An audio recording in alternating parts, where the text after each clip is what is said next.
Okay, looks like we have audio. Hopefully, maybe. I'll test one more time. 3, 2, 1. Perfect!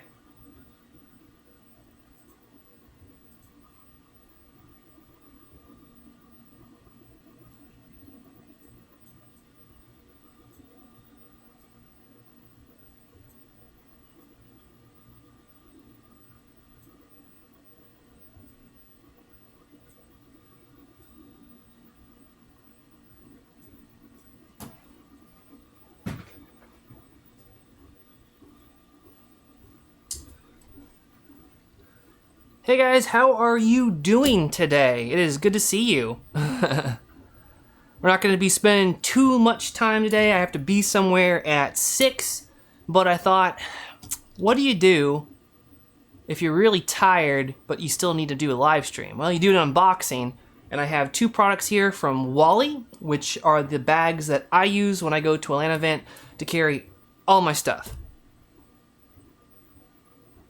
But there's no sound. There was sound.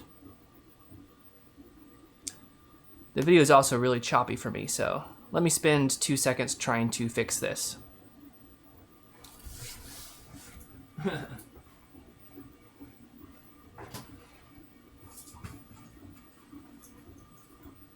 No sound again?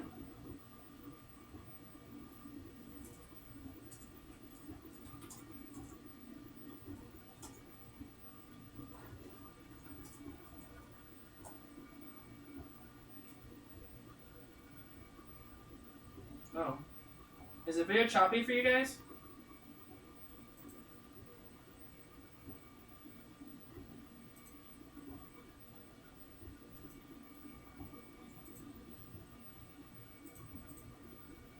Let me let's fail this stream and try again.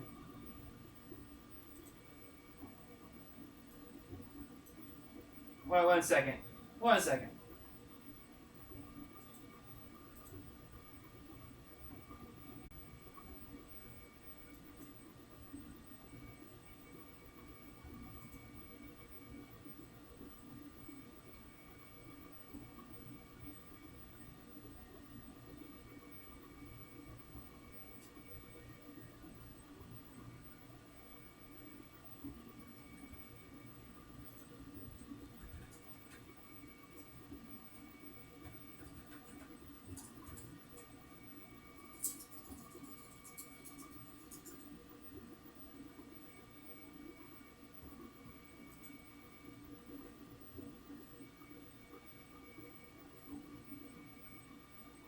Spinning wheel of death.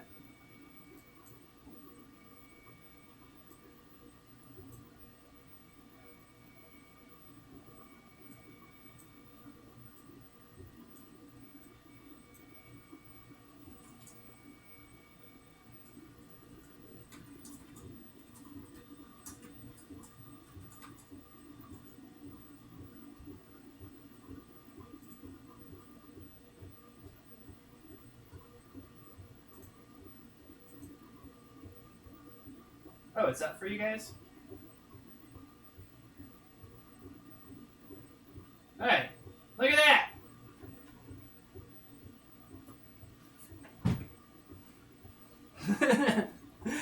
One of these days this will work the first time.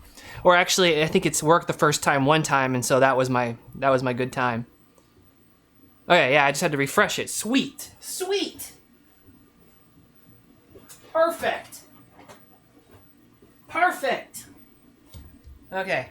4K was too much for my computer, so I had to bump it down. 2160 by 1440. So, like I was saying before, I don't have a lot of time, about an hour, a little bit less than an hour, and when you need to make a video on the fly cheaply, you do an unboxing video. That's one of the tricks that I have learned. And because people have asked, I wanted to cover the WALLYE bags. They're the bags, well, I use the original WALLYE bag to transport all of my gear to a LAN event or a road trip or whatever, and I can pack my clothes and everything, but instead of talking about it without showing you, I'm gonna do that with my friend compacts. WALLYE, he has the new one. I have the old one, and I've been kind of wanting to see it so I could compare it for myself to see if I wanted to upgrade. Ugh. So, first impressions are, it's kind of a little bit slicker in its design, a little bit more modern. I like the kind of rubbery zippers.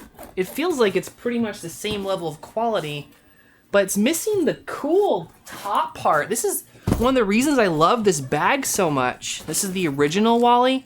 It has this strap on top, which you can slide keyboards under. Really handy. And it has the box top, which is also cool. I'm gonna open it up for you guys, so you can see. It's just a padded case with them padded inside. With the divider, I can put 2 minis in there if I need to, or a mini and a portable monitor, or a mini and a bunch of other stuff. But I like this top, this expandable top, and it's missing from the new Tactic duffel. Now there's stuff in this Tactic duffel already for us.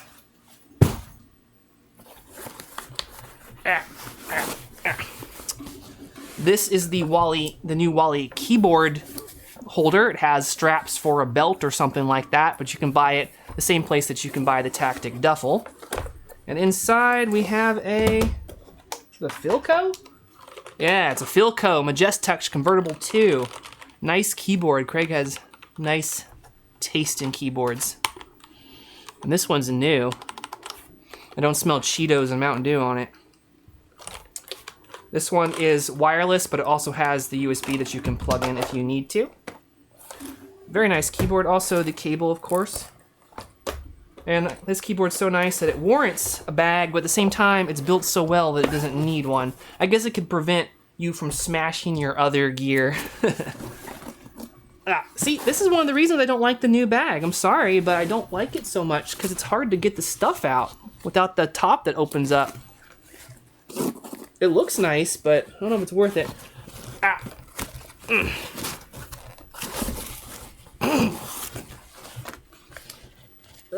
How am I gonna get this out? I'll have to get up the side. Is this a new side opening? Aha! Okay, I'm just being stupid. There's more than one way to skin a cat with this bag. Dividers. We have goodies that Craig sent me for one reason or another. Dynamo 360, an old AM4 bracket. My trash can's not there, so it goes on the floor for now. A 15 millimeter, 100 millimeter fan, 15 millimeter thick, 100 millimeter fan. Some batteries, some sky brackets. That's random. Okay, and here is Craig's PC. This is the stock foam that every Mini comes with, which makes it nice for transporting if you need it again. And his orange system. Craig is wanting me to build Orangulon 2.0. He got his panels powder coated, as you can see. And the idea for this system is a Vega Nano and orange. That's the theme. He originally wanted to do a brickless Vega Nano system. That's still in the works. We're just not gonna be able to do it the way that we originally wanted to. So we'll talk more about that project later, but it's gonna be a more complicated brickless build. But this is why he sent me it. And check this out too. I didn't know that G-Skill made their Trident Z with this weird orange color, but it's kind of a little subtle touch. Of course, doesn't really match the Noctua colors for the L9A, but I'll fix that.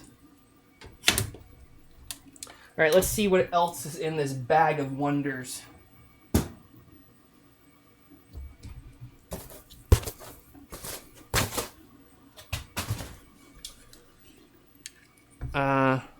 This looks like it is a monitor power cable. A monitor stand, maybe? More parts of a monitor stand. Oh, this is a puzzle to see if Josh can put together a monitor puzzle live on YouTube. Here is more delicious dividers. And this is fascinating. This must be a feature of the wall. Yeah, look at that. These Velcro straps are sewn into the dividers for this very reason. That is very nice. So you can actually pack your monitor up. That's cool. The old one did not have this system. Monitor is really nothing special, looks like, just like maybe a 24-inch 1080p monitor. Doesn't even say on the spec tab. But what is nice is that it fits in this bag. Nice and easy. What else is in here? Okay, the bag is floppy. It's not hard like the old one. It has really nice, almost neoprene-y type of interior. A leather stitched WALLYE brand logo on the inside. Any more kinds of, there's one major pocket. It's very silky. It's really floppy on the inside. It's like it's made out of a really nice t-shirt. Whereas the old one is kind of a harder bag. I guess both have their merits. This can be folded down more if you need to. But I kind of like my old bag, this bag, because, you know, if you're putting it, the important feature for both these is you can put them underneath your airplane seat on jetliners. That's important. And it's carry-on friendly. It goes in all the carry-on overhead bins. Even the really small plane. I have to take a plane to get to Houston, which is the first real airport. And this fits in it, no problem. It's very durable. I can pack all my stuff in here. So the new bag, kind of nice. I know, you guys have any questions about the bag before I move on with this video? Pathetic. All right, let's read. Let's read these questions. It's like an all-in-one land bag. That is the idea behind the WALLYE Tactic Duffel Bag. You can read about it at sfflab.com. I'm just holding it. I can say that I like mine. I have the original one. Craig's is also nice. It's thought out. It has these dividers, which are really good. But that's my favorite thing about the bag. The rest of it is just kind of like the optimal kind of duffel bag for PC hardware. But the original kind of screams more camera carrying case gear. Yeah, Joshua, I think the old one does have a little bit better ease of access. Maybe the new one actually has two ways of opening it up. The new one actually probably is easier to access if you open it up the right way, but I was an idiot. So I think they're probably both about the same. But the dividers on the new one are pretty cozy. Bet you could use this as like a wrist pillow. Who wouldn't want these? For like if you're at an airport. Now I feel like I'm just really selling the product. But I don't know what the new one costs, but it is well thought out. It's well thought out. The strap is also really nice. It's good looking. Leather, rubber backside. It says WALLYE on it. Okay, so I want to take a look at how this stand goes together, because I'm kind of curious now. It's really tiny. Oh, that's brilliant. Check that out, guys. This might be one of the faster monitors I've seen for assembling. I didn't pull the key out. There we go.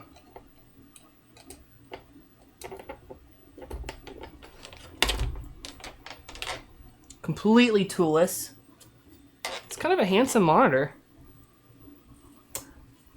This is the Lenovo. And of course it doesn't have an easy model number. L2264A. I'm going to guess it's a 22-inch instead of a 24-inch.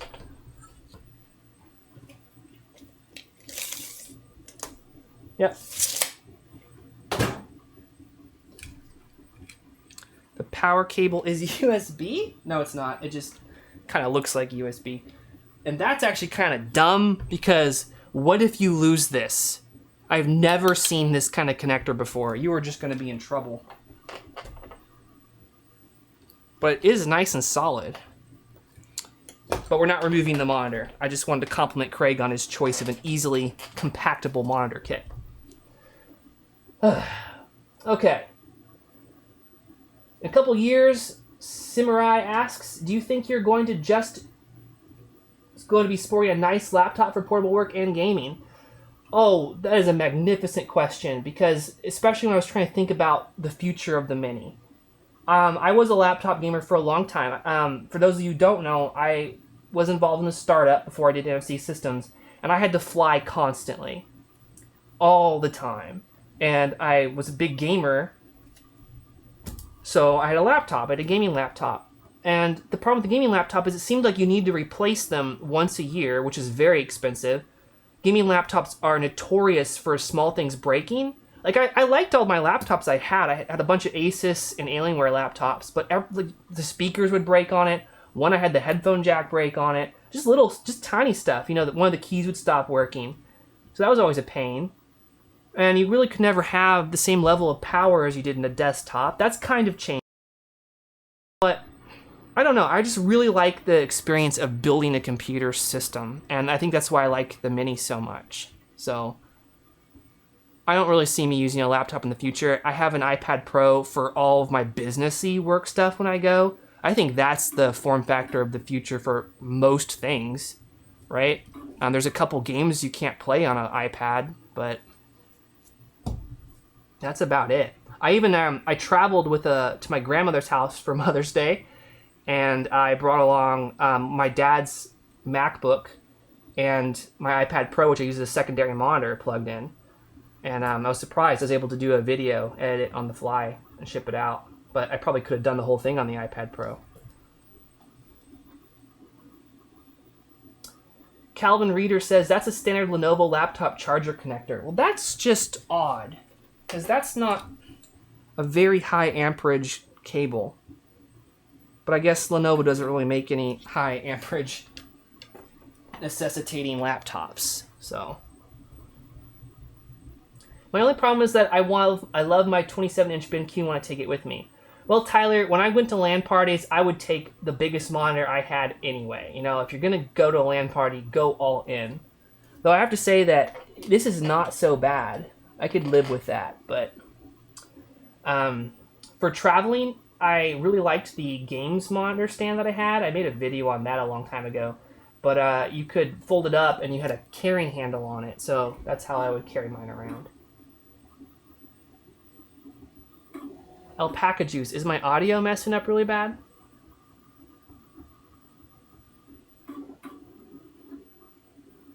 Well, that took barely any time at all, so now I'm kind of wondering what I'm going to do next for my video. I could talk about... Let's talk about the HD Plex scandal. So now that there is a resolution and a fix on the horizon, I feel like we can talk about it. As you guys know, I'm friends with Larry.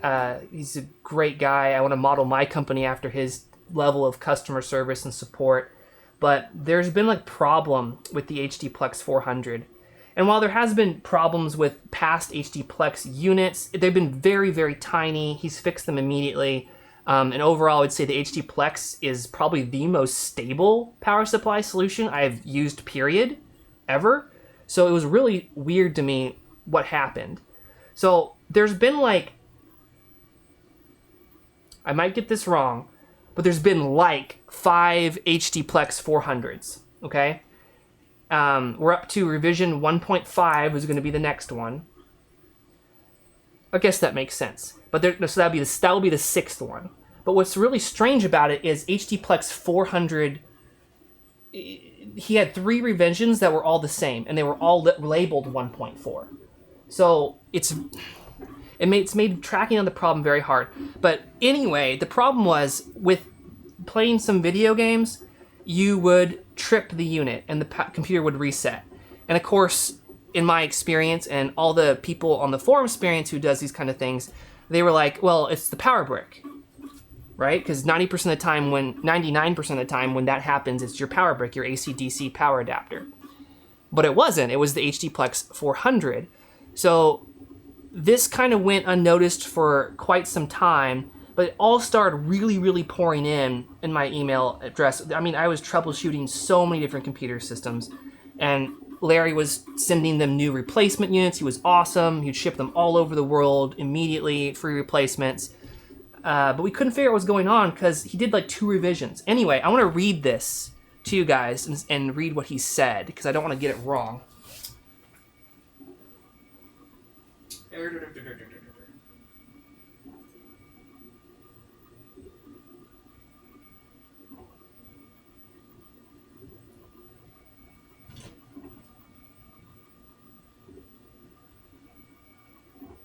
One second.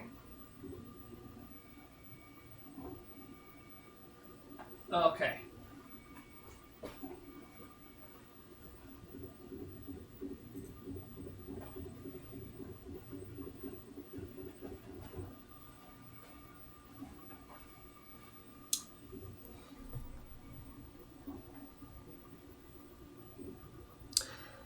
This is from Larry. He says that the original issue he traced down to be the 2-cap from Samsung. And it gave problems for about 5% of the units, which sounds about right. And they went to the unified heatsink design, which just amplified the problems big time. So we all know that part of the story, I think, because on the forum, because Larry identified it. So he went back to the split design, but didn't really fix the problem, so you could still have the issue. But for the newest revision, he switched to a Japanese 2-cap, and he says it eliminates the issue 100%. And at the same time, he uses a new MSM chip, which he says fixed the boot time sequence. That was, I don't know, I don't have a percentage on how many people that was affecting, but that was a very small amount, but that's completely fixed too. So it sounds like I'm really happy he finally gave me an answer, because I was waiting to hear something that made sense. Not just, okay, we switched to a different heatsink design. So he's sending me a new HDPlex 400, and finally the AC/DC HDPlex 400, which has been delayed, which is understandable because he's been trying to figure out the DC/DC problem. That, in my opinion, is the biggest news of the year for small form factor, is his AC/DC 400. He's kind of involved me along the way in the design as far as the physical design, the casing. I'm very, very, very excited to get that. I have a lot of projects, cool projects, that are on hold until I can get that and test that, and the final retail version, not the alpha units. Okay, Gregory Santoro asked if I think it's really worth it to remove the VRAM heatsink on the Z370i. It is totally worth it, 100%. That makes a tremendous difference. If you're running a small cooler, definitely remove that heatsink. It does nothing except trap air in your heatsink. Definitely. Big number drop. Yes, and I want to stress too that I'm a huge HDPlex fan. I'm a fan because Larry is customer support. You know, he answers immediately. He fixes problems immediately, even if they're on my end. You know, he's working on it.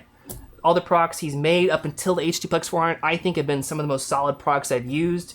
Way more solid than some other companies, which I'm not going to mention, that I'm also fans of. How will having an AC/DC HDPlex benefit us? Calvin Reeder asks. That's a great question. So here's what we got now. This is the HDPlex 160 AC/DC. It's going to be eventually phased out and replaced with a 200 watt version, the same form factor. This is good for specific mini builds that don't have oversized cards that can be powered off of this unit. That would be like a 1050 Ti. With non-oversized cards like the 1060, which is a fantastic card, the HDPlex 400 is allowed you to have a brickless mini build with a 1060. Of course, it won't be a 1060. It was going to be a 260, right, in the future. But that is exciting to me, to finally have a computer that tiny with the power supply built into it. Now, the HDPlex 400 is not designed for oversized cards. It's possible to make it work, possible, and there's already modders that are planning that out. But I see it as a product that allows you to have overhead room for fast processors that use a lot of juice, like, for example, an i9, X299, and a 1060. So to me, that's like a great balance for productivity. I mean, not necessarily the i9, but having a 1060 for a brickless mini. Calvin Reader, for a 1060 build, the HDPlex 400, I'm planning on being internal, so it will not be an external brick. However, I am working on a kit that you can use the HDPlex 400 as an external brick. That's depending on a lot of different things. I have the kit made, but we have to see how strong it is, if it's actually going to be strong enough to handle a 1080 full-time. We'll see, the final version.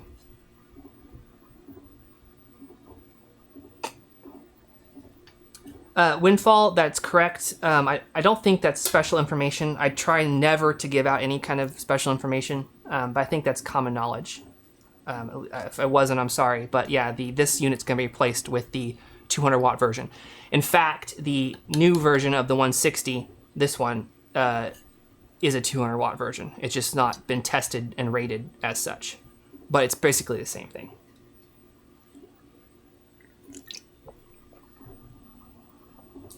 Tikuro, the issue is your system will just reset when you're playing some video games with higher end cards.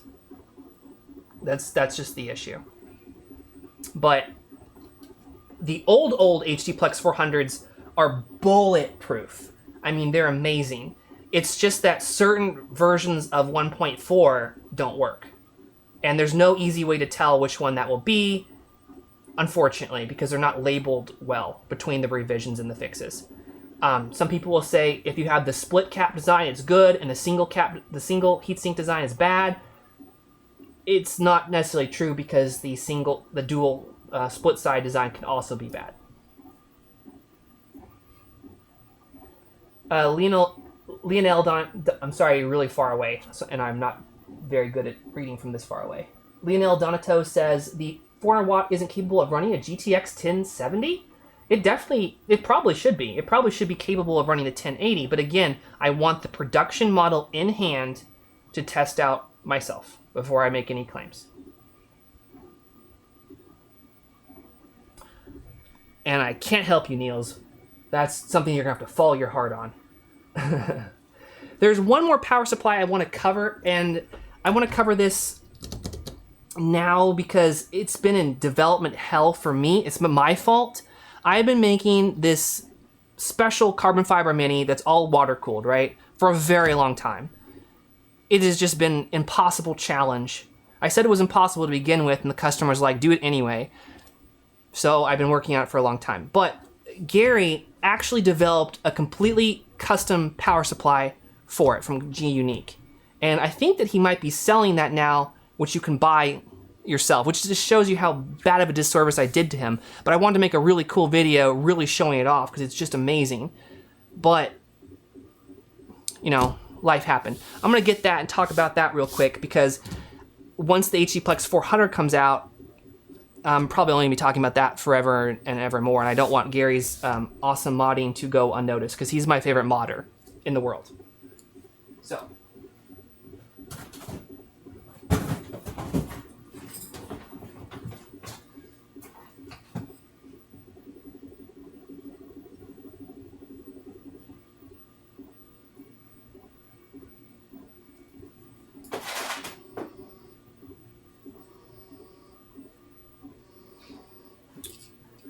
Here she is.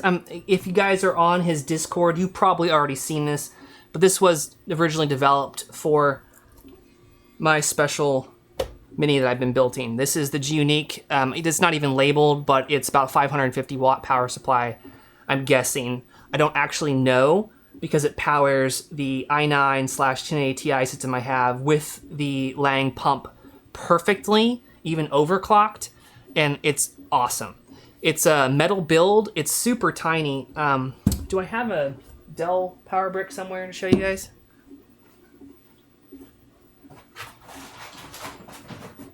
I'm so unprepared. I have a box of them somewhere. I think I moved them out because today's vacuuming day.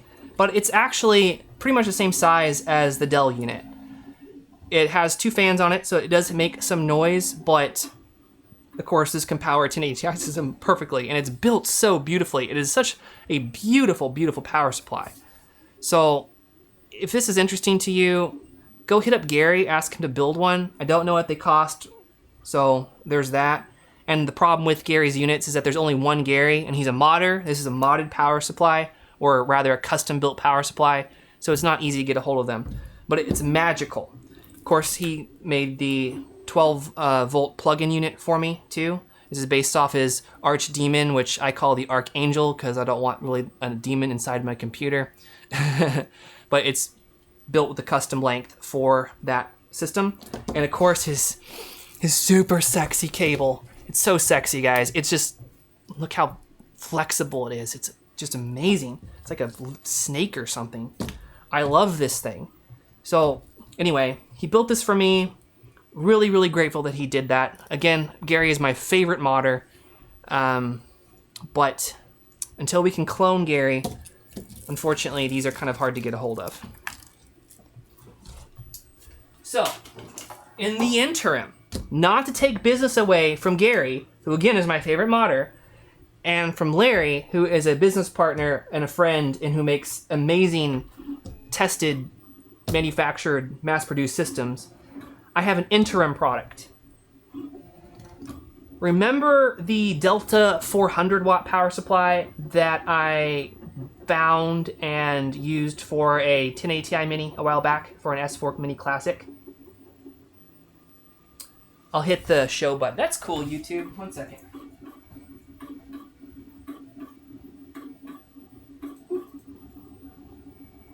Boop. Okay. Oh, here's one.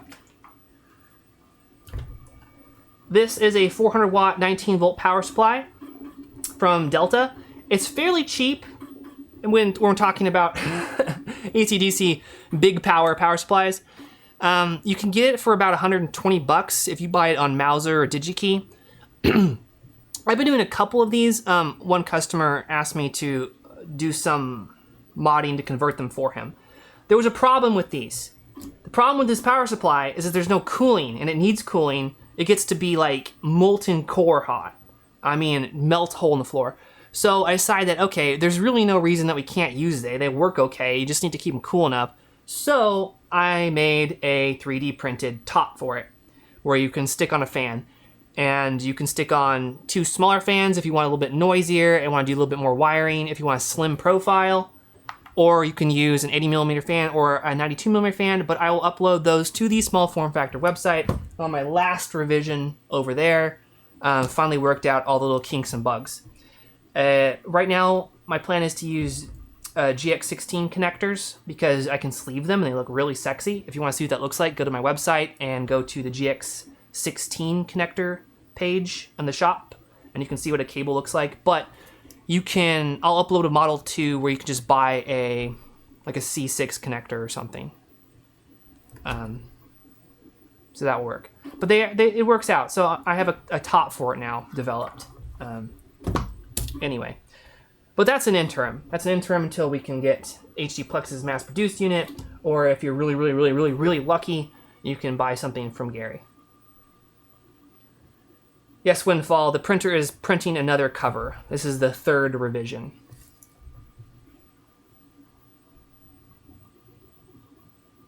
Okay, let's get a couple more questions because I have lots more time because I'm not building something.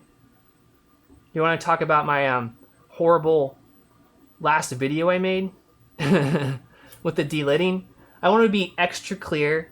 I lost all the footage for that video early on in the year. I'd put so much work into it. I had filming of delidding, I had filming of all the different tests and everything, and I lost all of it, and the audio. I recently found the A track for it, so it's like, okay, I probably can make this into a video. So I made the video, and the point was not that delidding is bad or you shouldn't do it, but that sometimes delidding is bad.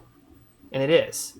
And it's not covered a lot. Sometimes you can delid a processor and get worse results because of die warpage.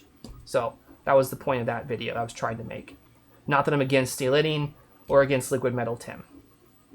Though it doesn't really make a lot of sense to make that risk, I think, for small form factor computers, but that's just an opinion. True Genocide asks, could you use 2 HD Plexes in one case? One for the GPU and one for everything else. You could, but that's not how you want to do it. In fact, I've seen a lot more brickless builds lately on the small form factor network website, and they're doing something like that. They're using a 19-volt system and a 12-volt power supply solution. The best thing to do is just to use 2 12-volt systems, like one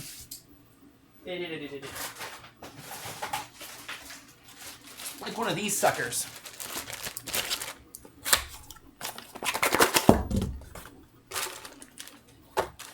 This isn't the exact same one, but you can buy little tiny 12-volt power supplies and you can stick multiple ones in the system.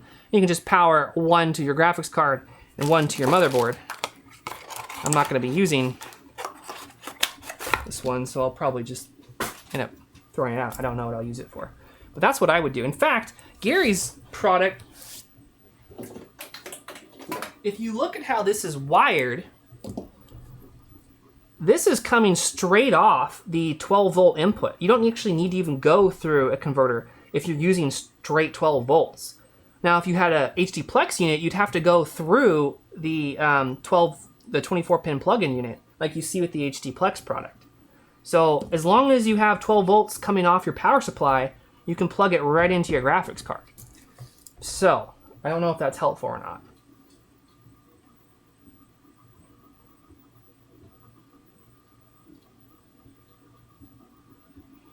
Kevin Coughlin says, will a 330-watt Dell brick be enough for a GTX 1080 and an i7 7700K at stock? That is actually the content of my next video. I went out and I bought, and I lost all the footage for this too, so I don't actually know what footage I have. But I found a little bit more of it. I went out and I bought 10 or 12 Dell power bricks. Instead of just buying them from Dell, I bought them from eBay, I bought them from Amazon. I basically bought all the cheap ones that you get for like 60 bucks. I did like a shootout, and I ranked them all. I did some stress tests and see which ones lasted longer. And the information I already posted a long time ago. Basically, what you want to get is the LA 330 PM160. You do not want the DA 330 PM111 or the DA 330 PM160. Also, the manufacturer code for the brick that you want is the 0GT1CX. And the one that you don't want is the 0Y90RR. But that's all on my BOM sheet on my website. So go to nfcsystems.com/BOMS, maybe. And you can find the brick that you want. Anyway, that is enough to power your build, the 1080 plus 7700K.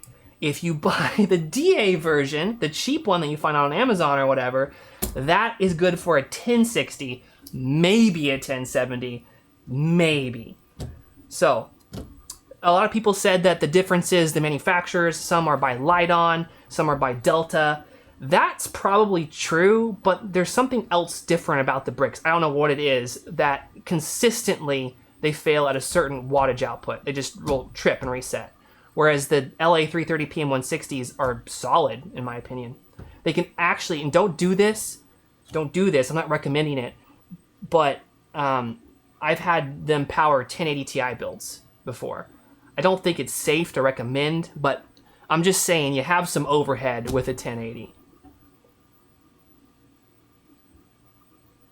A 2070 RTX and a Skyreach Mini. As Winfall says, sadly, that is too big right now, but I'm really excited about these small form factor cards based on the 20 series. Is that what we're calling it now? Tyler Fredrickson asks, do you think if I have a bad airflow with my desk and power supply I have from you overheats, would it probably be beneficial to get Gary's PSU? Well, Tyler, I'm really sorry, man. I get like 3 hours of emails every day. Is you're the one where I think it's actually the power supply, the HD Plex that's the problem, not the power brick? Because if it's the HD Plex, barring our previous conversation, new power brick isn't going to help you.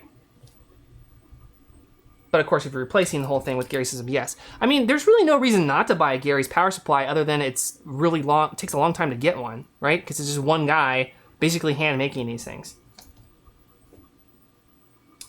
Heart Attack asks, would it be possible to put 2 SSDs in the back of a 1080 Ti with the mini S4 bracket, or the heat coming out the card would be too bad? Heart Attack, it doesn't hurt the SSDs I found, but, you know, with the 1080 Ti, it's a hot card. So that's going to just keep the air from, it's going to keep the card from getting cooler. So I have had several customers demand to put hard drives there. And it seems to be working. It just doesn't seem like it would be a good idea. So I would say yes. I don't have data saying that it doesn't work, just the contrary, but I just don't think it's a good idea. In fact, the last 1080 Ti build I did was with 2 hard drives, 2 terabyte hard drives, and it's still working, so.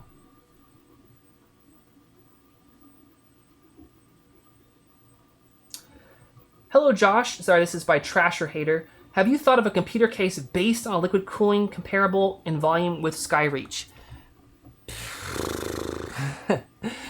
Yes and no. I don't have any plans for a mass production, like any of my stuff is mass production, but a mass production chassis.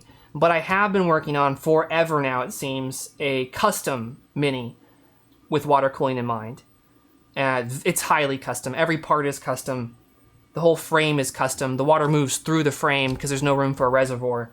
So I really hope I get that finished and built. It's just been a nightmare to engineer and make. I hate it. I can't wait till it's done.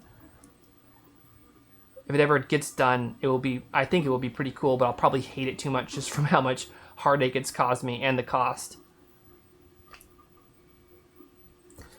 Regular Maintenance asks, how far will a Dynamo 160 and Dell 330 brick get me in powering 20 XXX series cards? XX series cards. You can probably, from what I've seen, you can probably power the 2060 off that safely. That's about the last card I'd probably recommend, but I don't have the cards yet, so I can't be sure. But that's what it looks like on paper anyway.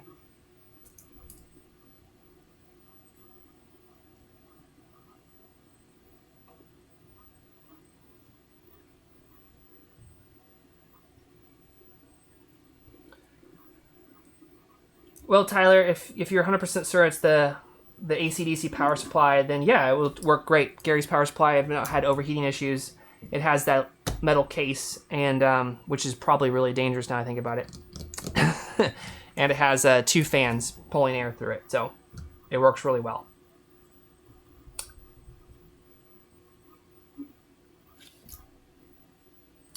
JL says, greetings from Spain.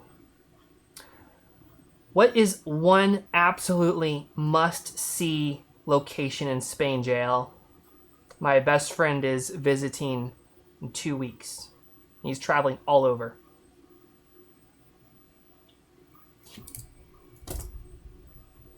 Winful wants me to build something, please. Yeah, I want to build something. Actually, I have these minis to build. I need to replace the connectors with C8 connectors and do soldering, but I wasn't about to do that in my office because that would probably be bad for my health.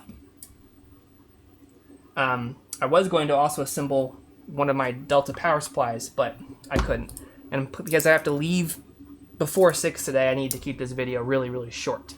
So, we've covered the WALLYE Tactic bags. We talked about the HD Flex 400 scandal and now the fix. We took a quick look at Gary's power supply and introduced you to Gary for those of you who don't know about him. And we talked a little bit about brickless builds. Frederick Polk asks, do you produce your minis for your clients? I do, Frederick Polk, and you can check out my website at nfc-systems.com. And if you put a / and type in BOMS at the end, it will show you several builds that I have ready to go and the pricing on them. Francis Horst asks a good question. He says, do you need to create your cases around grounding extra electricity from PC parts? Friends told me they might get shocked from discharge with homemade cases. Um,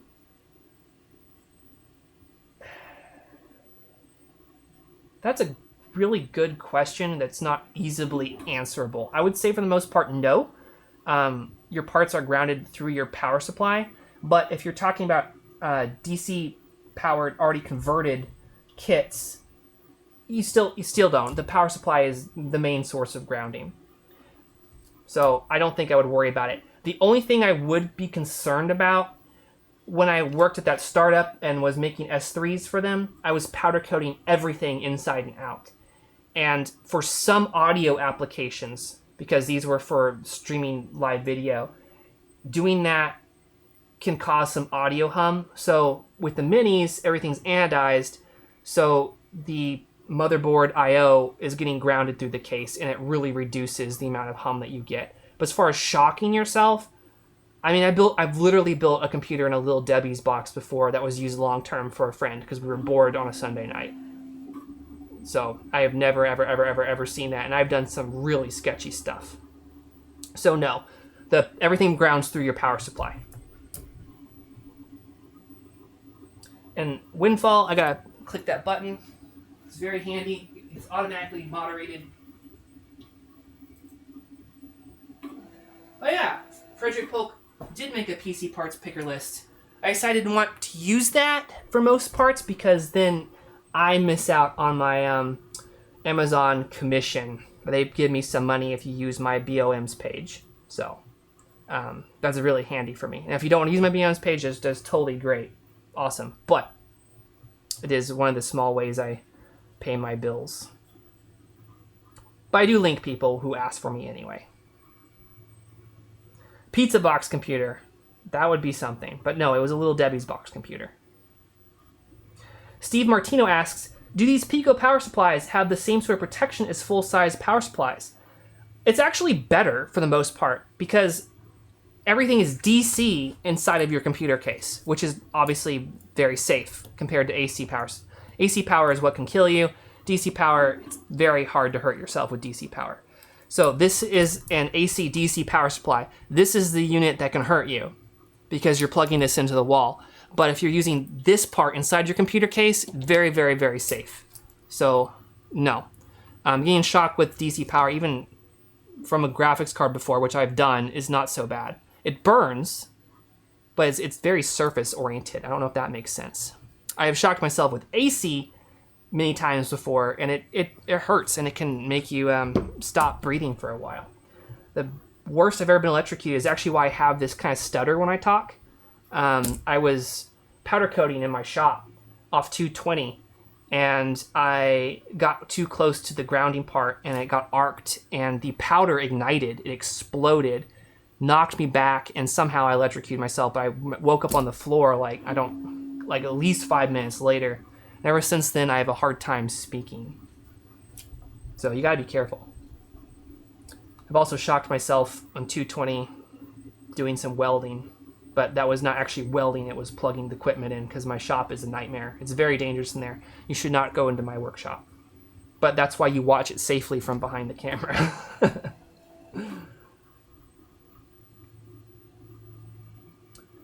Steve Martino asks, like, overcurrent short circuits. In my experience, totally, but if you use the power supplies I recommend, I buy literally, I'm going to say about thousands of these things now. Used to be high hundreds. And if you buy the Pico power supplies from minibox.com, the actual name brand Pico power supplies, bought hundreds and hundreds of those. Those are all perfectly safe, great. I've done unsafe things with them, never had a problem with short circuiting or anything like that. HD Plex power supplies have all been really great. I have had one or two bad ones, but again, I'm doing things that people shouldn't do because I'm crazy, I guess. I have that, hey, wouldn't it be fun if I did this type of personality and I don't really double check or double think things.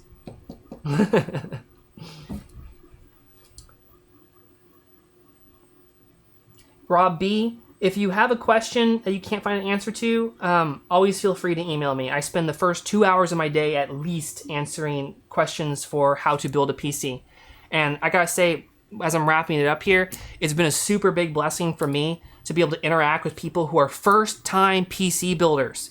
It's very strange because I would think that most of my customers would be like experts who find this niche, which is complicated and complex, and want to build a mini, but a huge percentage of them are people who have never built a computer before.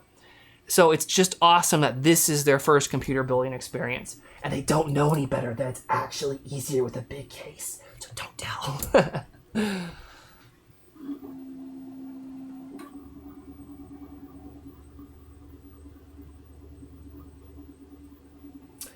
Mark says, if your friend likes tech, maybe he would like the Mare Nostrum supercomputer of Barcelona, the second most powerful of the European Union or Europe, and the 13th in the world. 13 is an unlucky number. You don't. Why would he want to go do a number 13 when he's on a... I'm just kidding. That's cool. I'll let him know that. He is going to Barcelona. I wanted to see this cathedral there. I want to make a pilgrimage to the cathedral there. That is epic. But we'll see if I can get him to go. True Genocide asks the most complicated question that could be a 2-hour live stream video at the last second, and says, what is the first step to making your own computer case? I have a great idea for a mini ITX Zotac GPU based case, but I don't know where to start designing it. How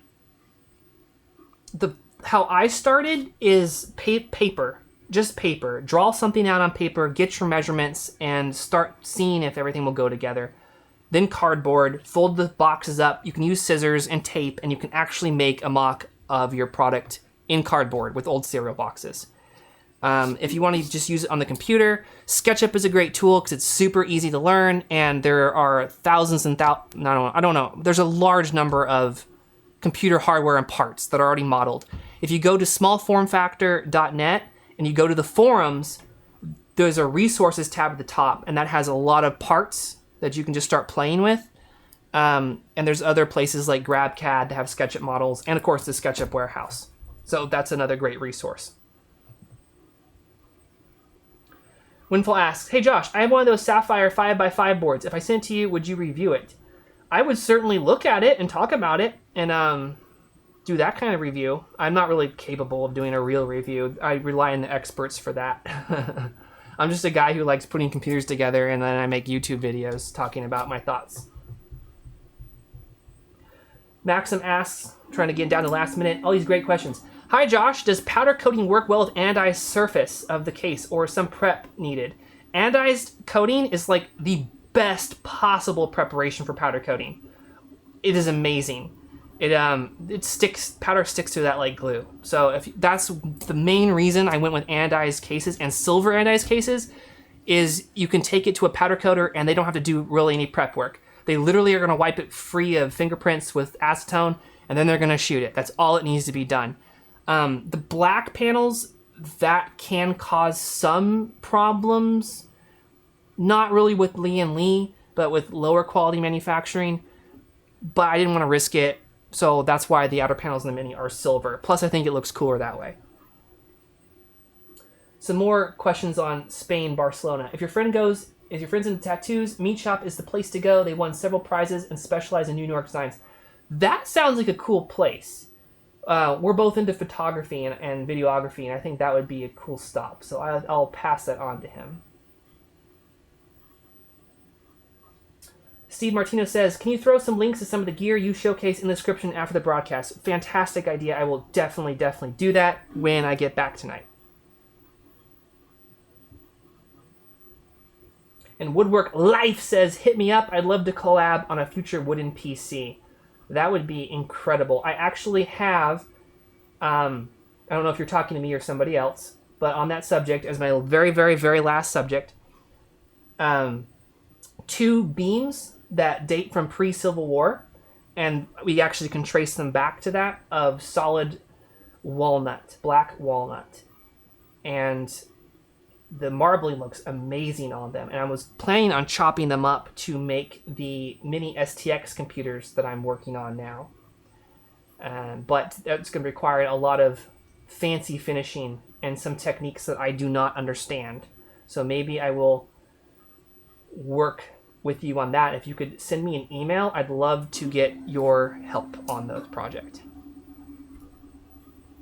And Windfall says 1 more subject or 5. One last question. I will take one last question. And I gotta go. Do do do do do do do do do do do do do do do do. Okay, got 2 in. How would you remove powder coat if you want to change the color? Would you just powder coat on top of the powder coat? You can powder coat on top of the powder coat, despite what some people say, but you don't want to do that. You probably want to strip it with B12, which is why powder coating should not be done in your house. It should be done at a professional powder coating place. Saver asks, I have a concept for a 5-liter case, but Imager doesn't want to upload it. It will take a long time somehow. Just send it to me in an email, and I can feature that on one of these live streams. People thanking me for the stream. You guys are welcome. Trasher Hater says, do you think the format for Mini STX MXM will be successful? It will not be. I predict it will crash and burn, but it's the coolest darn small form factor format ever, so I want to be involved in it, why it is a thing. And Windfall asks, what song is that? And that's the opening to The Lion King. All right, thank you guys. I'll talk to you later, and hopefully see you next Monday. Bye.